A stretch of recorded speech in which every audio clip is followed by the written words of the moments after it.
तो दोस्तों कहा जाता है कि पतझड़ हुए बिना पेड़ों पर नए पत्ते नहीं आते, कठिनाई और संघर्ष सही बिना अच्छे दिन नहीं आते हैं। बिल्कुल सही बात है। अगर हमें अच्छे दिन लाना है, अगर हमें अपना जीवन बेहतर करना है तो हमें लड़ना होगा, क्योंकि ये लड़ाई हमारी है। हमें मेहनत करना होगा, हमें पीछे नहीं हटना होगा, बस हमें जी जान लगाकर मेहनत करना होगा। और निश्चित तौर पर अगर हम जी जान लगाकर मेहनत करते हैं और पूरी ईमानदारी से मेहनत करते हैं तो जरूर हम सफल होंगे और जरूर हमारी लाइफ जो होगी अच्छी होगी। तो दोस्तों मैं आप सभी लोगों से कहना चाहूंगा, जिस तरह से आप लोग मेहनत कर रहे हैं इसी तरह से मेहनत करते रहिए, निश्चित तौर पर आप जरूर सफल होंगे। दोस्तों आज फिर मैं आप सभी लोगों के लिए लेकर आया हूं वे सारे 10 प्रश्न जो आपके एग्जाम के लिए बहुत ही महत्वपूर्ण है।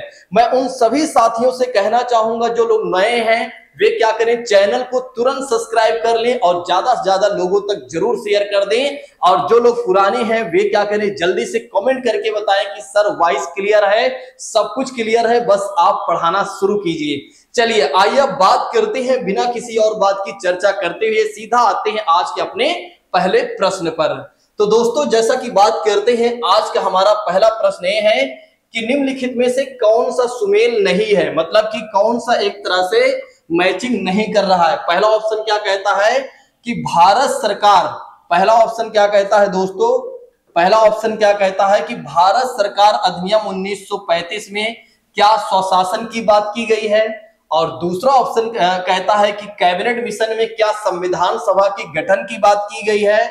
और तीसरा ऑप्शन कहता है साइमन कमीशन, साइमन कमीशन क्या भारत विभाजन की बात करता है। और चौथा ऑप्शन कहता है मार्ले मिंटो सुधार क्या सांप्रदायिक प्रतिनिधित्व की बात करता है। जल्दी से इस प्रश्न का जवाब दीजिए, जल्दी से इस प्रश्न का जवाब दीजिए। अगर इस प्रश्न का जवाब आ रहा है तो फिर दीजिए, नहीं आ रहा है तो तुक्का तो लगाइए ही। बस खाली मत बैठिए और पढ़ते चलिए और प्रयास करते चलिए, निश्चित तौर पर आप जरूर सफल होंगे, मुझे विश्वास है आप सभी लोगों पर। चलिए बात करते हैं इसके आंसर के बारे में दोस्तों। तो इसका आंसर हो जाएगा तीसरा सही हो जाएगा, यानी कि अगर देखा जाए तो साइमन कमीशन ने भारत विभाजन की बात नहीं की है, बल्कि अगर देखा जाए तो माउंटबेटन योजना ने इसकी बात की है। माउंटबेटन योजना की बात करते हैं, कल ही हमने आपको बताया था माउंटबेटन योजना के बारे में। माउंटबेटन योजना की बात करते हैं तो माउंटबेटन योजना ने भारत विभाजन की बात कही है। 1947 में यह योजना लाई गई थी लॉर्ड माउंटबेटन साहब के द्वारा। और तभी क्या किया गया था कि भारत और पाकिस्तान को दो भागों में बांट दिया गया, पाकिस्तान को भारत से अलग कर दिया गया और भारत जहां का रहा भारत वही रहा। तो दोस्तों 1947 में क्या होता है कि पाकिस्तान भारत से अलग हो जाता है। और किस आधार पर पाकिस्तान भारत से अलग होता है दोस्तों, तो धर्म के आधार पर पाकिस्तान जो होता है भारत से अलग होता है। आप जानते हैं कि पाकिस्तान को दो क्षेत्र मिलता है, एक तो पहला क्षेत्र मिलता है पश्चिमी पाकिस्तान और दूसरा क्षेत्र मिलता है पूर्वी पाकिस्तान, क्योंकि जहां पर भी मुस्लिम बाहुल क्षेत्र थे उनको एक तरह से पाकिस्तान को दिया गया था कि जहां पर ज्यादा मुस्लिम क्षेत्र है, यानी कि जहां पर ज्यादा मुस्लिम वर्ग के लोग हैं वो क्षेत्र आपका है। तो एक तो पूर्वी पश्चिमी पाकिस्तान मिला था पाकिस्तान को, और दूसरा अगर देखा जाए तो पूर्वी पाकिस्तान मिला था। आज जो पूर्वी पाकिस्तान है ना वो नहीं है, आज उस पूर्वी पाकिस्तान को बांग्लादेश के रूप में जाना जाता है, क्योंकि 1971 में क्या हुआ था, हमारे देश के सैनिकों ने क्या किया था, पूर्वी पाकिस्तान को पाकिस्तान से आजाद करा दिया था दोस्तों। तो अगर देखा जाए तो 1971 में क्या होता है, जो पूर्वी पाकिस्तान था वो क्या बन गया, बांग्लादेश बन गया। ठीक है, और बांग्लादेश के बारे में अगर बात करते हैं तो आप लोगों से अगर मैं ये पूछूं कि बांग्लादेश की राजधानी क्या है, तो आप जल्दी से कमेंट करके बताइए। देखते हैं हमारे कितने ऐसे मित्र हैं जो इस प्रश्न का जवाब दे पाते हैं। और बांग्लादेश की करेंसी भी अगर उन्हें याद है तब भी बता दें। और एक और प्रश्न है, अगर वे चाहें तो वहां के प्रधानमंत्री के बारे में बता दें कि वहां पर कौन प्रधानमंत्री हैं। जल्दी से बताइए, जल्दी से बताइए, अगर आ रहा है नहीं आ रहा है तो फिर भी सोचिए एक बार। चलिए मैं आपको बता देता हूं, बांग्लादेश की राजधानी है दोस्तों ढाका है। बांग्लादेश की राजधानी है ढाका और यहाँ की प्रधानमंत्री है शेख हसीना। यहाँ की प्रधानमंत्री कौन है दोस्तों? शेख हसीना है। ये बातें आप ध्यान रखिएगा। अभी G20 में वो भारत आई हुई थी, अभी G20 में वो भारत आई हुई थी। चलिए अब आइए बात करते हैं दोस्तों इसी के साथ अगले प्रश्न के बारे में। जवाब दीजिएगा, अगर नहीं आएगा तो फिर भी प्रयास कीजिएगा। मुझे आशा है कि आप लोग जरूर प्रयास करेंगे। चलिए प्रश्न एक कह रहा है कि B.R. अम्बेडकर यानी कि डॉक्टर भीमराव अंबेडकर और महात्मा गांधी की मध्य में 1932 में 1932 में हस्ताक्षरित पूना समझौता में क्या प्रावधान था? पूना समझौता में क्या प्रावधान था दोस्तों? पहला ऑप्शन कहता है कि भारत के लिए डोमिनियन स्थिति बनाए रखे जाने की बात कही गई। दूसरे ऑप्शन में क्या कहा जा रहा है कि मुसलमानों के लिए पृथक निर्वाचन क्षेत्र की बात कही गई या समझौता किया गया, और निम्न वर्गों के लिए पृथक निर्वाचन क्षेत्र की बात की गई या निम्न वर्ग के लिए आरक्षण सहित संयुक्त निर्वाचन क्षेत्र की बात की गई। मतलब दोनों लोगों के बीच में समझौता किया गया। जल्दी से इस प्रश्न का जवाब दीजिए। मुझे पता है कि इस प्रश्न का जवाब मेरे हर एक मित्र दे लेंगे, क्योंकि उन्हें पता है कि ऐसा प्रश्न हमें पहले से ही याद है और ऐसे प्रश्नों का जवाब देने में बिल्कुल भी हमें कठिनाई नहीं होगी। मुझे आशा है कि मेरे हर एक मित्र इस प्रश्न का जवाब देंगे। चलिए मैं आपको बता देता हूं, इसका जो आंसर हो जाएगा दोस्तों वो हो जाएगा डी हो जाएगा। तो डॉक्टर भीमराव अंबेडकर और महात्मा गांधी जी के बीच में क्या होता है? आरक्षण की बात की जाती है, यानी कि आरक्षण पर समझौता होता है दोस्तों। इसकी कहानी को मैं आपको तब बताऊंगा जब मॉडर्न हिस्ट्री पढ़ाऊंगा। बहुत जल्द मैं आप लोगों के सामने मॉडर्न हिस्ट्री लेकर आने वाला हूं। बस आप लोगों का सपोर्ट और प्यार चाहिए। एक बार आप लोग अपना सपोर्ट और प्यार दिखाइए, निश्चित तौर पर मैं गारंटी लेता हूं कि आपको इतना बेहतर कंटेंट प्रोवाइड करा दूंगा कि ये मान के चलिए जब आप एग्जाम में बैठेंगे तो आपको ऐसा लगेगा कि वाकई में लगता है प्रवीण सर ने ही पेपर बनाया हुआ है। चलिए अब आइए बात करते हैं इसी के साथ अगले प्रश्न के बारे में। जवाब दीजिएगा दोस्तों। प्रश्न में एक कहा जा रहा है कि महारानी विक्टोरिया को भारत की सम्राज्ञी कब नियुक्त किया गया था? भारत की सम्राज्ञी कब नियुक्त किया गया था? पहला ऑप्शन कहता 1866 और दूसरा ऑप्शन कहता 1858 और तीसरा ऑप्शन कहता 1885 और चौथा ऑप्शन कहता है 1875। दोस्तों जल्दी से इस प्रश्न का जवाब दीजिए। अगर आप लोगों को पता हो तो ध्यान करिए आप लोग। 1857 में क्या हुआ था? सिपाही विद्रोह, यानी कि पहला स्वतंत्रता विद्रोह हुआ था दोस्तों, जिसे सिपाही विद्रोह के नाम से भी जाना जाता है। आप जानते हैं इसकी कहानी को अगर आप देखें, सिपाही विद्रोह या 1857 की क्रांति की बात करते हैं तो किसके नेतृत्व में यहाँ एक तरह से विद्रोह किया गया था? तो मंगल पांडे के नेतृत्व में क्या किया गया था? यह विद्रोह किया गया था। मंगल पांडे दोस्तों किसके समक्ष यानी किसके नेतृत्व में यहाँ विद्रोह किया गया था? तो मंगल पांडे। और मंगल पांडे जी के बारे में बात करते हैं, मंगल पांडे जी के बारे में बात करते हैं तो मंगल पांडे जी के बारे में बात करते हैं दोस्तों, तो इन्हें क्या किया जाता है? 8 अप्रैल 1857 को 8 अप्रैल 1857 को क्या किया जाता है? इन्हें फांसी दे दी जाती है। ठीक है, तो 8 अप्रैल 1857 को इन्हें फांसी दे दी जाती है दोस्तों। ये बातें आप ध्यान रखिएगा। और इसके बाद क्या होता है? इस विद्रोह को ब्रिटिश सरकार क्या करती है? दबा देती है। जब ब्रिटिश सरकार इस विद्रोह को दबा देती है तो इसके बाद क्या होता है? ब्रिटिश सरकार क्या करती है? ईस्ट इंडिया कंपनी के शासन को समाप्त कर देती है। ईस्ट इंडिया कंपनी की बात करते हैं दोस्तों, तो ईस्ट इंडिया कंपनी के शासन की बात करते हैं तो ईस्ट इंडिया कंपनी के शासन को समाप्त कर देती है और सीधे ही ब्रिटेन का, मतलब कह सकते हैं सीधे ही ब्रिटेन का कब्जा भारत पर हो जाता है। यानी कि डायरेक्ट, अभी तक कंपनी के द्वारा भारत पर शासन किया जा रहा था 1857 तक, लेकिन अब क्या किया जाता है कि सीधे ब्रिटेन का शासन भारत पर होगा। ठीक है, और इसीलिए क्या किया जाता है? महारानी विक्टोरिया को भारत की सम्राज्ञी नियुक्त किया जाता है दोस्तों। ये बातें आप ध्यान रखिएगा। और कब नियुक्त किया जाता है? तो इसका आंसर हो जाएगा 1858। तो ध्यान रखिएगा, इसका आंसर क्या हो जाएगा? 1858 हो जाएगा। ठीक है, चलिए आगे बढ़ते हैं। यहां पर एक और बात मैं आपको बता देता हूं। 1857 की क्रांति के समय मुगलों में कौन शासन था, यानी कि कौन मुगल शासक था दोस्तों? तो ध्यान रखिएगा, बहादुर शाह जफर था। कौन था? बहादुर शाह जफर की बात करते हैं। बहादुर शाह जफर द्वितीय की बात करते हैं दोस्तों, मुगल शासक के तौर पर देखा जाए तो ए था। ठीक है, बाकी कहानी हम देखेंगे 1857 की क्रांति जब पढ़ेंगे तो वहां पर हम सारी चीजों को और अच्छे तरीके से देखेंगे। चलिए अब आइए बात कर लेते हैं इसी के साथ अगले प्रश्न के बारे में, जवाब दीजिएगा। अगला प्रश्न है, मॉन्टेग्यू चेम्सफोर्ड सुधार में प्रावधानों का सार था। मॉन्टेग्यू चेम्सफोर्ड सुधारों में या सुधार में प्रावधानों का सार था। पहला ऑप्शन कहता है कि राज्यपालों को वीटो की शक्ति दी गई, दूसरा ऑप्शन कहता है राज्यों की स्वायत्तता की बात की गई, और तीसरा ऑप्शन की बात करते हैं प्रांतों में दोहरा शासन की बात की गई, और चौथे ऑप्शन की बात करते हैं हिंदू मुस्लिम हेतु अलग अलग निर्वाचन व्यवस्था की बात की गई। जल्दी से इस प्रश्न का जवाब दीजिए। देखते हैं हमारे कितने ऐसे मित्र हैं जो इस प्रश्न का जवाब दे पाते हैं। फटाफट आंसर करते चलिए, अगर आ रहा है नहीं आ रहा है तो फिर भी प्रयास कीजिएगा। ठीक है, तो जल्दी से इस प्रश्न का जवाब दीजिए दोस्तों। तो इस प्रश्न का जवाब क्या हो जाएगा?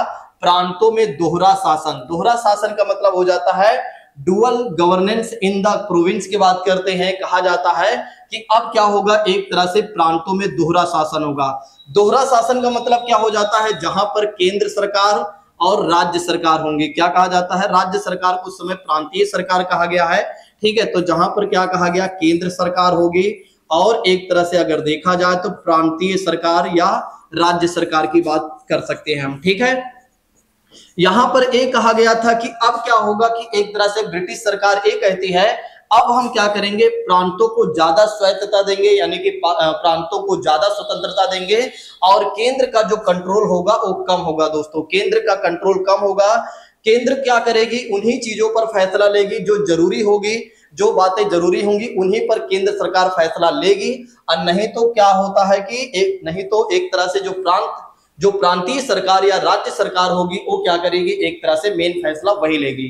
ठीक है, इसकी कहानी को हम आगे जानेंगे, तो ध्यान रखिएगा। इस प्रश्न का जो आंसर हो जाएगा दोस्तों, मॉन्टेग्यू चेम्सफोर्ड सुधार में प्रावधान का सार ये था कि प्रांतों में क्या किया जाएगा, एक तरह से दोहरा शासन लागू किया जाएगा। ठीक है, दोहरा शासन का मतलब हो जाता है, मैंने आपको बताया है, dual governance in the provinces. ठीक है, चलिए अब बात कर लेते हैं इसी के साथ अगले प्रश्न के बारे में। प्रश्न का जवाब दीजिएगा दोस्तों। जैसा कि बात करते हैं, प्रश्न में ये कहा जा रहा है कि अखिल भारतीय महासंघ स्थापित करने का प्रावधान शामिल किया गया था। क्वेश्चन में क्या कहा जा रहा है, अखिल भारतीय महासंघ स्थापित करने का प्रावधान शामिल किया गया था। दोस्तों, पहला ऑप्शन कहता है कि अगस्त प्रस्ताव 1940 में, दूसरा ऑप्शन कहता है कि भारत सरकार अधिनियम 1919 में, और तीसरा ऑप्शन कहता है कैबिनेट मिशन प्रस्ताव 1946 में, और चौथा ऑप्शन कहता है कि भारत सरकार अधिनियम 1935 में। जल्दी से इस प्रश्न का जवाब दीजिए। देखते हैं हमारे ऐसे कितने मित्र हैं जो इस प्रश्न का जवाब दे पाते हैं। अखिल भारतीय महासंघ स्थापित करने का प्रावधान शामिल किया गया था। ARRB में NTPC 2016 में पूछा गया था प्रश्न। ठीक है, जल्दी से इस प्रश्न का जवाब दीजिए दोस्तों, जल्दी से इस प्रश्न का जवाब दीजिए। तो दोस्तों, इस प्रश्न के जवाब के बारे में यदि हम बात करते हैं तो इसका आंसर जो हो जाएगा वो डी हो जाएगा। भारत सरकार अधिनियम 1935, भारत सरकार अधिनियम 1935 की बात करते हैं। ठीक है, तो इसका आंसर ए हो जाएगा। चलिए अब आइए बात कर लेते हैं दोस्तों इसी के साथ अगले प्रश्न के बारे में। तो अगला प्रश्न कह रहा है कि निम्न में से किस अधिनियम ने केंद्र में द्वैध शासन प्रणाली को स्थापित किया? वो कौन सा अधिनियम था, वो कौन सा कानून था जिसने क्या किया, एक तरह से अगर देखा जाए तो केंद्र में क्या किया, एक तरह से दोहरा शासन प्रणाली को स्थापित किया, यानी कि द्वैध शासन प्रणाली की शुरुआत किया एक तरह से। फिर पहले ऑप्शन की बात करते हैं तो भारत शासन अधिनियम 1935, और दूसरे ऑप्शन की बात करते हैं तो भारत शासन अधिनियम 1991, और तीसरे ऑप्शन की बात करते हैं तो भारत परिषद अधिनियम 1909 और भारत परिषद अधिनियम 1989। जल्दी से इस प्रश्न का जवाब दीजिए आप लोग दोस्तों, जल्दी से इस प्रश्न का जवाब दीजिए। बहुत सारे छात्र ये सोच रहे होंगे यार आ तो नहीं रहा है लेकिन प्रयास तो कर ही लेता हूं ना। कोई बात नहीं, प्रयास तो कीजिए एटलीस्ट। अगर आप प्रयास करेंगे तो निश्चित तौर पर आज नहीं तो कल तो सही होगा ही। ठीक है, देखिए कहीं जाइए नहीं, बस एक एक प्रश्नों को सॉल्व करने का प्रयास कीजिए। जब तक आप प्रयास नहीं करेंगे, जब तक आप मेहनत नहीं करेंगे, जब तक आप सोचेंगे नहीं, तब तक कुछ होगा नहीं। ठीक है, आप जानते हैं भगवान श्री कृष्ण ने कहा था कर्म ही फल है, जो कर्म करता है उसे फल जरूर मिलता है। ठीक है, तो कर्म करते चलिए और फल आपको मिलता जाएगा, और फल की चिंता भी मत कीजिए। भगवान श्री कृष्ण ने ये भी बातें कही थी महाभारत में। ठीक है, यानी कि एक तरह से जब अर्जुन को एक तरह से वे उपदेश दे रहे थे। चलिए इस प्रश्न के जवाब के बारे में बात कर लेते हैं दोस्तों। तो इस प्रश्न का जवाब हो जाएगा, एक तरह से अगर आप देखें तो पहला सही हो जाएगा, यानी कि भारत शासन अधिनियम 1935 में केंद्र में द्वैध शासन प्रणाली स्थापित किया गया। तो केंद्र में द्वैध शासन प्रणाली कब स्थापित किया गया दोस्तों? जब भारत शासन अधिनियम 1935 आता है। तो भारत शासन अधिनियम 1935 में इस बात की चर्चा की जाती है कि देखिए अब क्या होगा, सेंट्रल गवर्नमेंट में भी क्या किया जाएगा, द्वैध शासन प्रणाली को स्थापित किया जाएगा। चलिए अब आइए बात कर लेते हैं दोस्तों इसी के साथ अगले प्रश्न के बारे में, कि अगला प्रश्न क्या कह रहा है, किस अधिनियम में, मतलब वो कौन सा अधिनियम है जिसकी प्रमुख विशेषता ये कहती है कि प्रांतीय स्वायत्तता थी, मतलब प्रांतों को क्या मिला हुआ था, बिल्कुल स्वायत्तता मिली हुई थी। तो जल्दी से इस प्रश्न का जवाब दीजिए। देखते हैं हमारे ऐसे कितने मित्र हैं इस प्रश्न का जवाब दे पाते हैं। देखते हैं हमारे कितने ऐसे मित्र हैं इस प्रश्न का जवाब दे पाते हैं। ऑप्शन आपके सामने है दोस्तों, एक मिनट ये देखिए। चलिए तो इस प्रश्न का जवाब दीजिए जल्दी से दोस्तों। ठीक है, तो ऐसे में अगर देखा जाए तो इस प्रश्न का जवाब क्या हो जाएगा दोस्तों? इस प्रश्न का जवाब हो जाएगा भारत शासन अधिनियम 1935 की बात करते हैं। भारत शासन अधिनियम 1935 की बात करते हैं तो इसी में ये प्रमुख विशेषता दी गई थी कि प्रांतों को क्या मिला हुआ था, स्वायत्तता मिली हुई थी, यानी कि वे आराम से सेल्फ गवर्नेंस कर सकते थे, मतलब स्वशासन कर सकते हैं, या कह सकते हैं उन्हें ज्यादा थोड़ा सा फ्रीडम मिल गया था या मिल गई थी दोस्तों।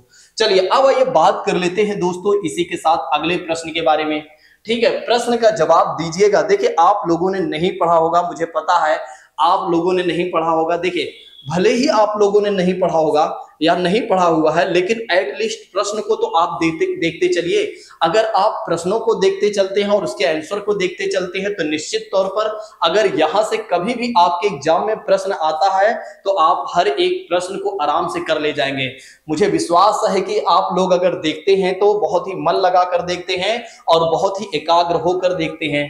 चलिए बात करते हैं इस प्रश्न के बारे में। तो प्रश्न में एक कहा जा रहा है कि संघीय प्रणाली का पहला प्रयास भारत सरकार अधिनियम द्वारा किया गया था, मतलब वो कौन सा अधिनियम था जब संघीय प्रणाली का पहला प्रयास किया गया था, तो कौन सा भारत सरकार अधिनियम था दोस्तों?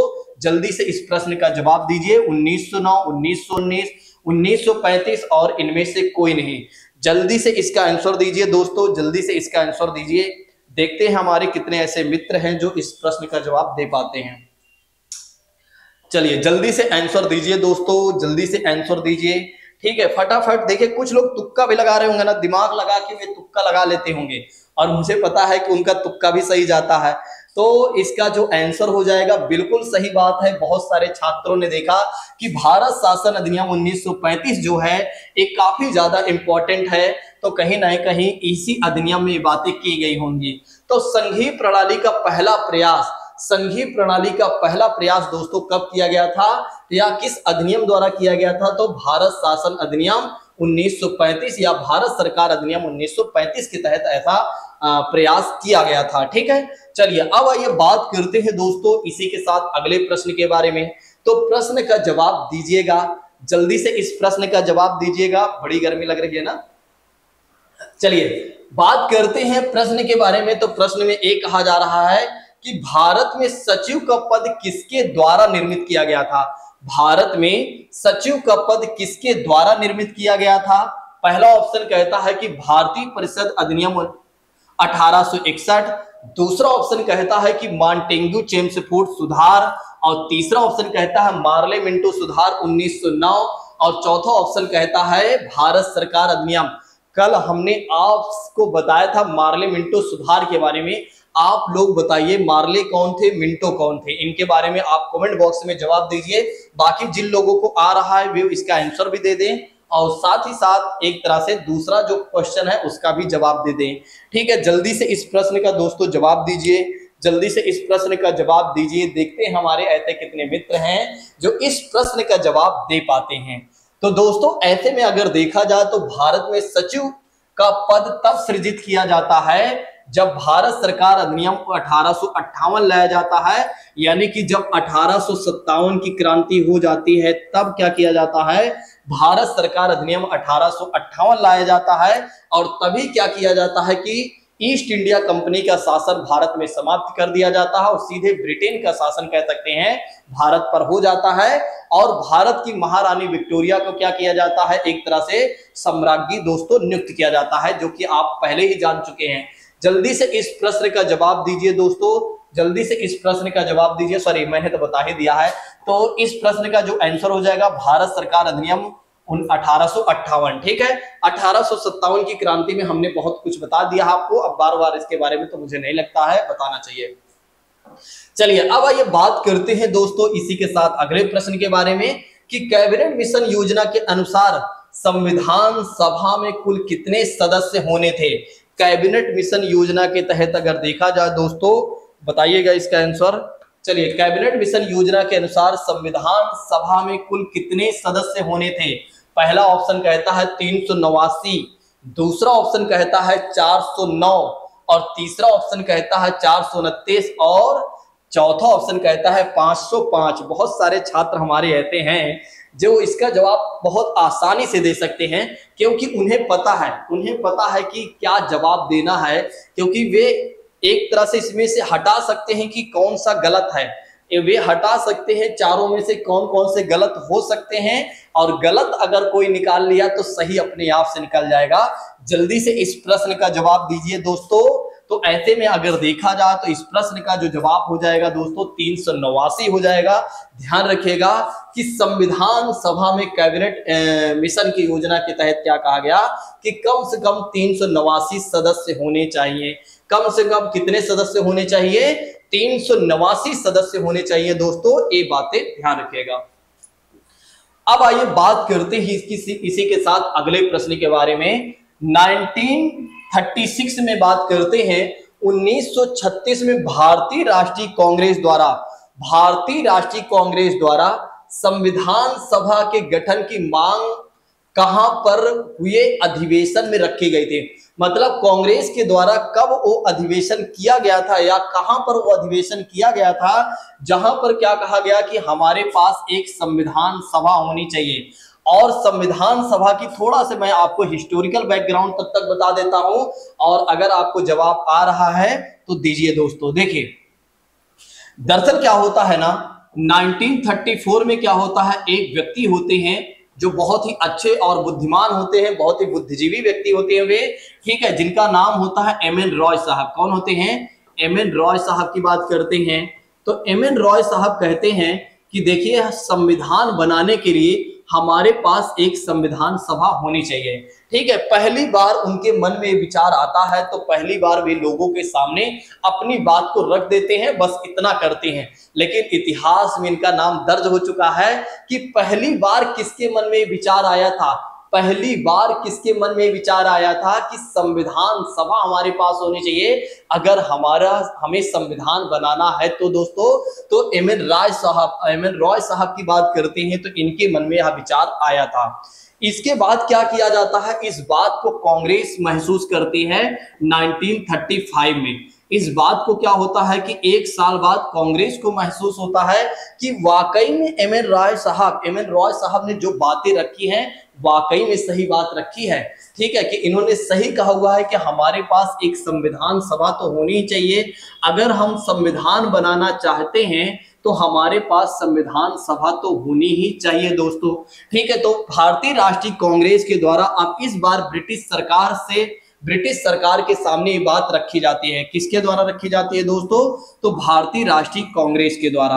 अब क्या होता है, क्योंकि उस समय क्या होता है, भारतीय राष्ट्रीय कांग्रेस जो होती है भारत की सबसे बड़ी पार्टी होती है। देखिए, अब क्या होता है, भारतीय राष्ट्रीय कांग्रेस की बात करते हैं तो भारतीय राष्ट्रीय कांग्रेस ये बात रखती है कि देखिए, हमारे पास एक संविधान सभा होनी चाहिए। ब्रिटिश सरकार से ये बात रखती है। लेकिन आप तो जानती हैं ब्रिटिश सरकार क्या इतनी अच्छी थी कि जिस बात को कहा जाए उस बात को तुरंत ही स्वीकार कर ले। जैसे क्या होता है कि आप जानते हैं कि कई बार हम पिताजी से पैसे मांगते हैं, उस समय बचपन में जब मांगते थे तो क्या तुरंत दे देते थे, और जो जिनका बचपना चल रहा है कई बार क्या होता है हम पिताजी से पैसा मांगते हैं, क्या वे तुरंत दे देते हैं? नहीं, इतना अगर दे दें तो फिर हम बर्बाद ही हो जाए। हाँ, तो एक तरह से वे जानते हैं, लेकिन उसी तरह से ब्रिटिश सरकार जानती थी अगर भारतीय लोगों की हर बात अगर हम सुनने लगे तो एक दिन ऐसा आएगा जब जल्दी ही हमें यहाँ से जाना पड़ेगा। तो कहीं ना कहीं ब्रिटिश सरकार के सामने जब ये बात भारतीय राष्ट्रीय कांग्रेस के द्वारा रखी जाती है कि देखिए हमारे पास एक संविधान सभा होनी चाहिए ताकि हम संविधान का निर्माण कर सकें, लेकिन ब्रिटिश सरकार इस बात को मतलब एक तरह से सुनती है, बस केवल और केवल बस सुन लिया, हाँ भाई ठीक है। उसके बाद क्या होता है कि उसके बाद क्या होता है दोस्तों, 3 साल बीतता है और इस बार क्या होता है दोस्तों, इस बार क्या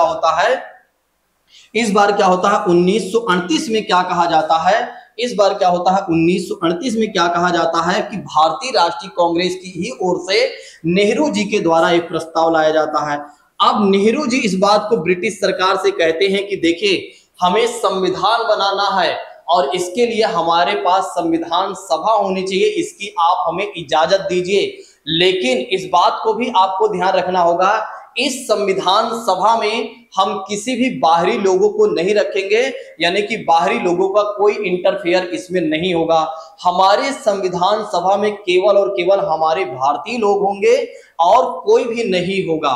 तो ब्रिटिश सरकार इस बात को सुनती है क्योंकि इस बार एक ऐसा नेता कह रहा है कि कहीं ना कहीं एक तरह से अगर देखा जाए कि एक ऐसा नेता कह रहा है जिसकी छवि काफी ठीक ठाक है ब्रिटिश सरकार के सामने, ठीक है। तो नेहरू जी के द्वारा जब ये बात रखी जाती है तो ब्रिटिश सरकार सोचने पर कहीं ना कहीं एक तरह से आगे चलकर मजबूर हो जाती है। और इसके बाद क्या होता है 1940 में क्या होता है दोस्तों, ब्रिटिश सरकार इस बात को स्वीकार कर लेती है कि ठीक है आप संविधान सभा बनाइए। और जब क्या होता है कि ब्रिटिश सरकार इस बात को स्वीकार कर लेती है तो इसे क्या कहा जाता है, अगस्त प्रस्ताव के नाम से जाना गया दोस्तों, ठीक है। तो ध्यान रखिएगा किस नाम से जाना गया, अगस्त प्रस्ताव की बात करते हैं तो इसे अगस्त प्रस्ताव के नाम से जाना गया 1940 में। आगे चलकर चुनाव होता है दोस्तों, फिर क्या होता है संविधान सभा की पहली बैठक की जाती है।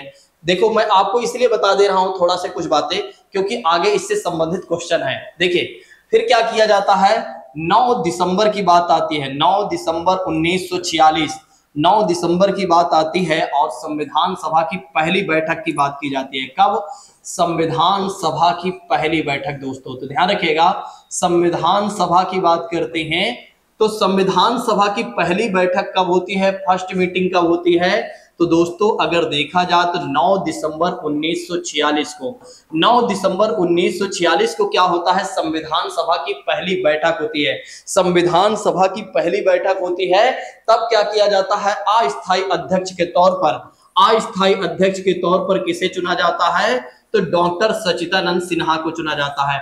तो अस्थायी अध्यक्ष के तौर पर अगर देखा जाए तो वरिष्ठतम के रूप में अगर देखा जाए सबसे वरिष्ठ व्यक्ति यही होते हैं, तो इन्हें क्या चुना जाता है, अस्थायी अध्यक्ष चुना जाता है। किसे चुना जाता है, डॉक्टर सच्चिदानंद सिन्हा को चुना जाता है। ध्यान रखिएगा, ठीक है। डॉक्टर सच्चिदानंद सिन्हा की बात करते हैं तो इन्हें चुना जाता है, ठीक है। थोड़ा शॉर्ट फॉर्म में लिख दिया और बाकी मैंने बोल दिया, ठीक है। तो डॉक्टर सच्चिदानंद सिन्हा को क्या किया जाता है, अस्थायी अध्यक्ष के तौर पर चुना जाता है जब संविधान सभा की पहली बैठक होती है 1946 में।